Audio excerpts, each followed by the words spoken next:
They done got my girl Hannah B drinking in the confessionals, y'all. You know it's a serious episode.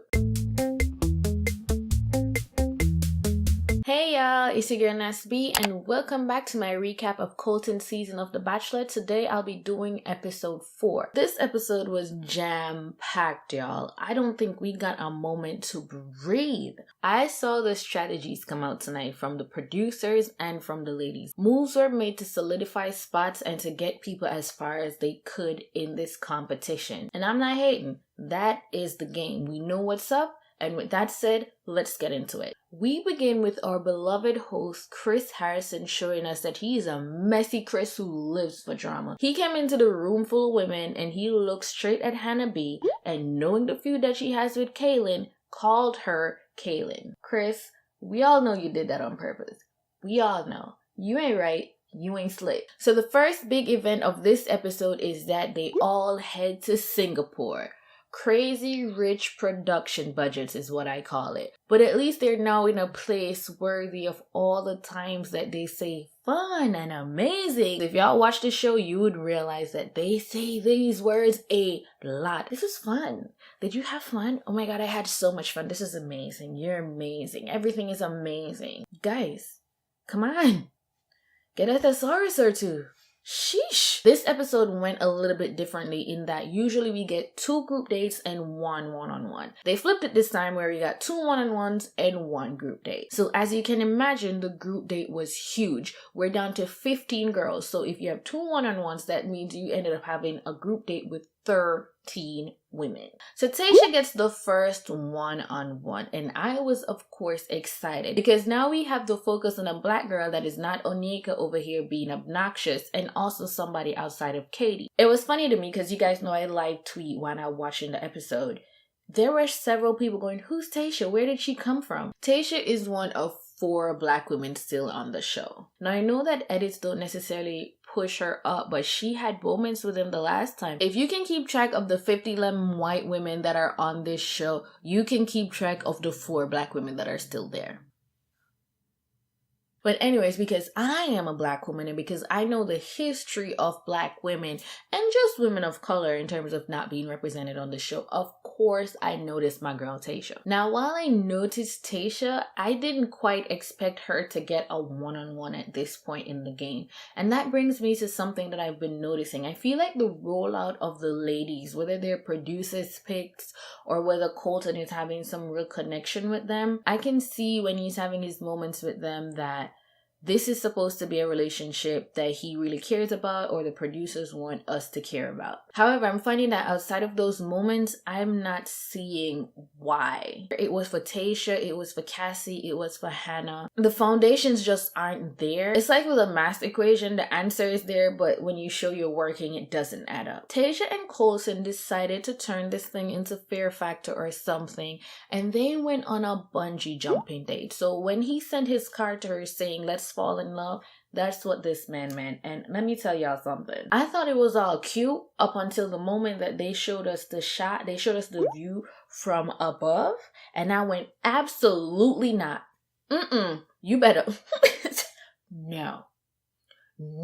I just imagine gravity looking at all of us as human beings like, look at you. Look at you testing me one fine day. All that said though, I don't know. I feel like I'm not 100% against it. And actually maybe at some point in my life I'd go bungee jumping. But that point is not now.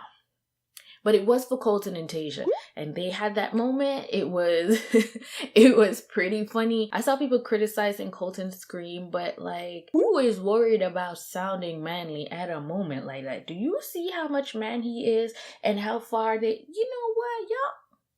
Scream as high as you want to, honey. Even though you voluntarily went and did that. After that, they had their cute little moment on the beach. They did look good together. I can see it. I appreciate it. And we later go to them at dinner where Tayshia has her moment. Now, I know it's become so expected at this point in time. When you have a one-on-one or sometimes at the cocktail parties, you share something about yourself that I guess is to connect you with the person and also to endear you to the audience. For Tayshia, it was talking about her marriage and her divorce. I had heard about that in some tea that I accidentally, like I wasn't looking for it, but it was spilled. And it's perfectly fine. Colton didn't judge her for it. I wouldn't have judged her for it. And all things considered, it's a pretty safe thing to have be your story or the thing that you want to share. He'd have found out eventually. I appreciate that he found out from her. And I also appreciate his response to it. Colton got a few moments tonight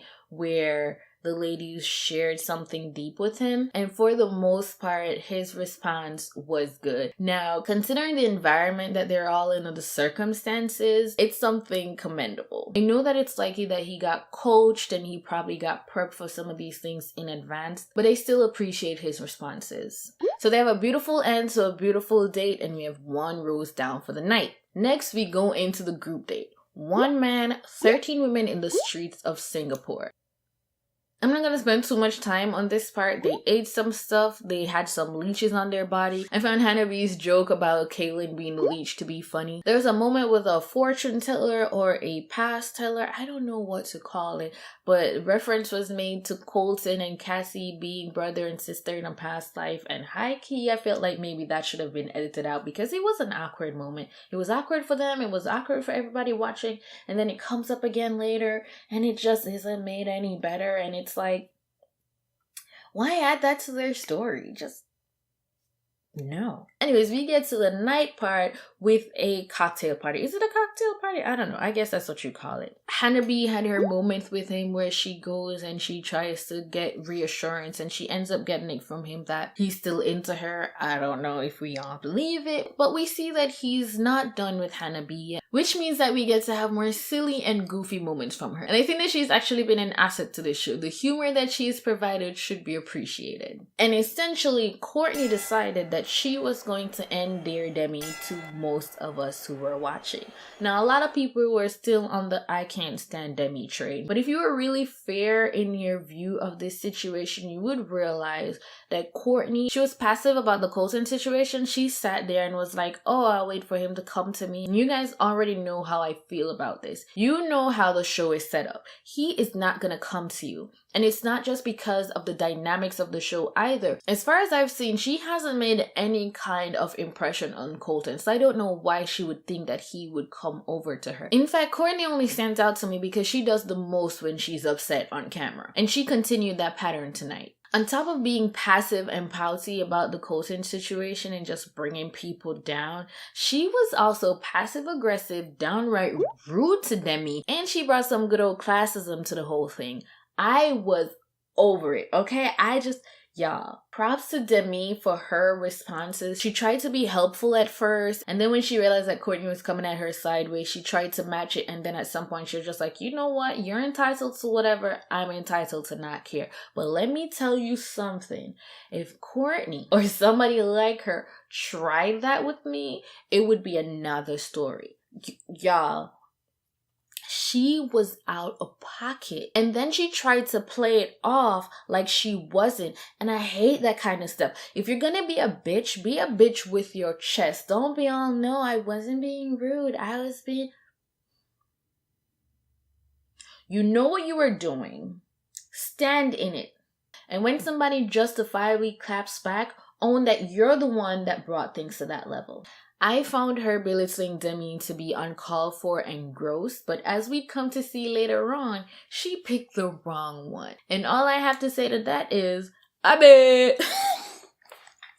That's what you get. So outside of the drama, Demi goes and talks to Colton about her mom not only having been in federal prison, but the fact that she just got out. It was another emotional moment of the episode in which a contestant opens up to Colton, and this moment actually gets Demi the group date rose. And yeah, that group date rose later ended up being used in such a power move by Demi that it got me my second biggest cackle of the episode. But before that happened, Demi getting the rose sent Courtney Demi into an emotional spiral, and it's like, girl, it was not the last rose. It was just the second rose of the episode. I do not know why she decided to focus on Demi, why she decided to focus on anything outside of Colton, but that's what she did, and of course it ended up being to her detriment. But we're gonna press pause on this drama that gets much more heated later on into the night to go to the next one-on-one. This was with Caelynn. So of course they can't talk about Caelynn having something without somehow inserting Anna B. They played up this non-food feud so much from the beginning of the episode that we knew something was going to happen one way or another. But before we'd find out how it would all pan out, Caelynn gets to have her solo moment. Demi called out Caelynn and Hannah for their drama in the house. I was here for it. She said what we all had to say. Looking back on it, this was Demi turning things around for me in terms of how I felt about her. Now, I wasn't against Demi, but I've had my issues with things she's done thus far in the season. But tonight, sis turned it around and won me over. She wasn't perfect, but overall, she came out a winner in my eyes. She directed it at Caelynn when we found out that Caelynn was gonna get the one-on-one, and Caelynn was pretty unfazed. Her response was to shrug and be like, okay, feel however you want to feel. And honestly, that's how I would respond too if I knew I had it in the bag. And given the messiness that Chris Harrison started off this episode with, and knowing that she was gonna have the one-on-one with Colton, I can see why she'd feel like she had it in the bag. So their one-on-one begins with a shopping date, which is really enviable for a lot of people to see. Caelynn is a pageant queen, so of course she looked good in pretty much everything that she tried on. And it wasn't enough for the producers to have us, the audience, see that Caelynn got a lot of stuff. In between that shopping date and their later dinner date, Caelynn comes in carrying all the bags. I don't know if all the bags had something in there, and I honestly don't think it was necessary for her to have that much, but the effect that they were going for was achieved. The ladies were understandably salty. A lot of them faked happiness for her, but I'm just like, girl, it wouldn't be me. I would see through what they were trying to do, and I wouldn't play into it. I'd probably get sent home, but at least y'all wouldn't have me in a confessional like Cassie crying about another girl having a date with Colton. And this is something I've wanted to mention from either the last episode or the one before.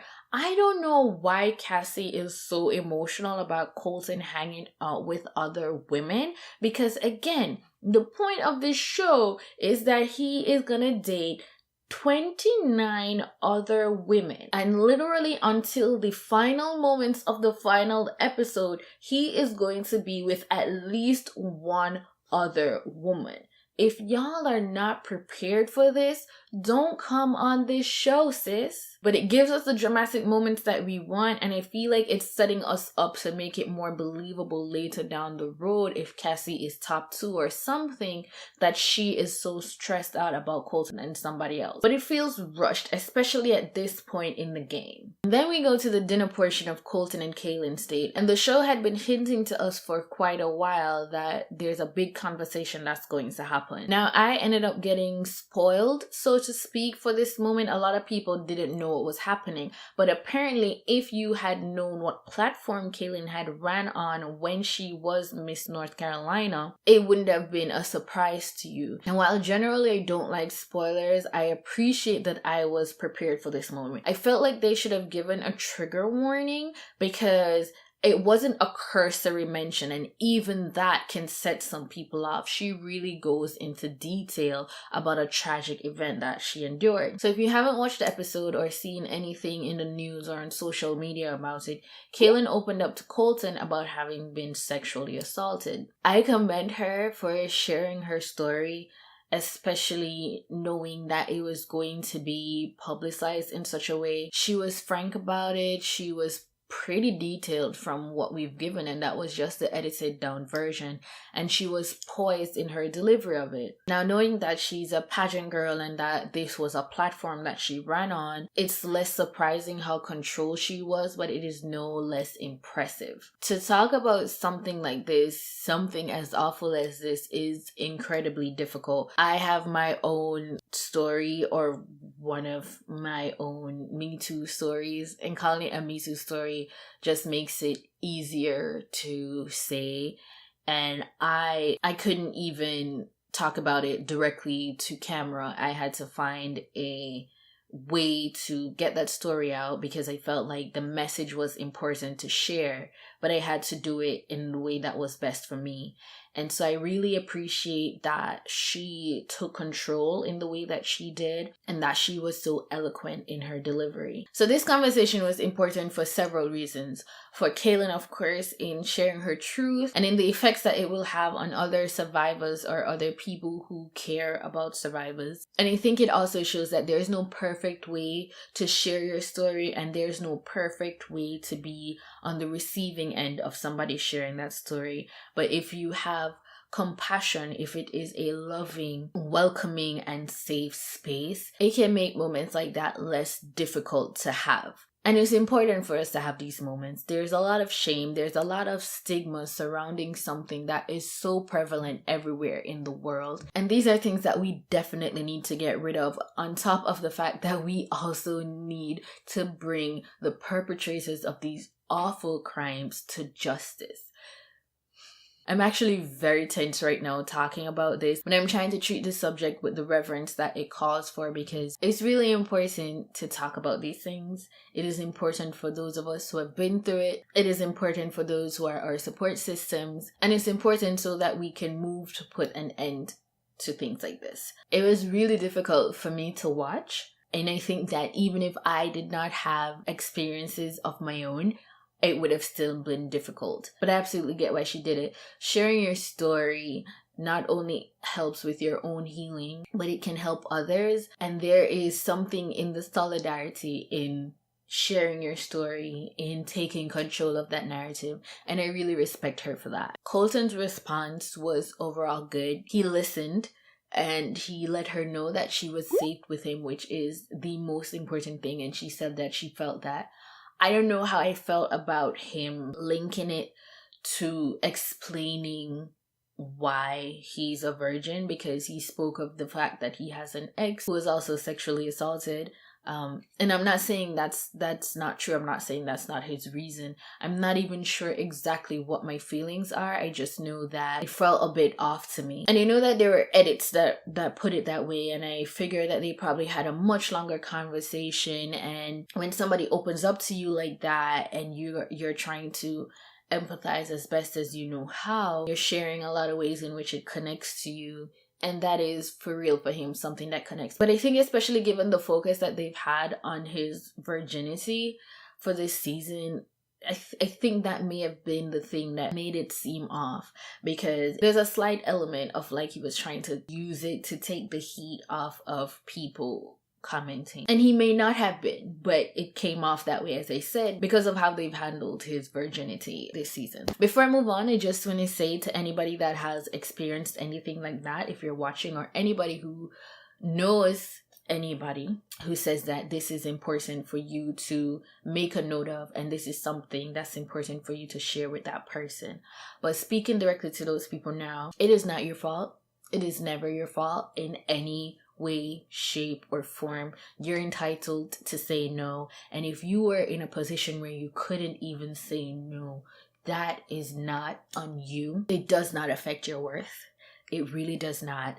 And in your moments where you feel that way, in your moments where others try to tell you that, do your best to fight it, because it is a lie. It's one of the biggest lies ever. It is possible to heal from this. Healing is not linear. So you will have your good days and your bad days. You could have a good day today and a bad day tomorrow. That's okay. You could have a series of good days, months, years, and something may happen that triggers it. And to you or somebody else, it may seem small. That is fine. All of your feelings are valid. You are still getting through. You are still healing. You will get through this. Take the time to sit with your feelings and process them as best as you can.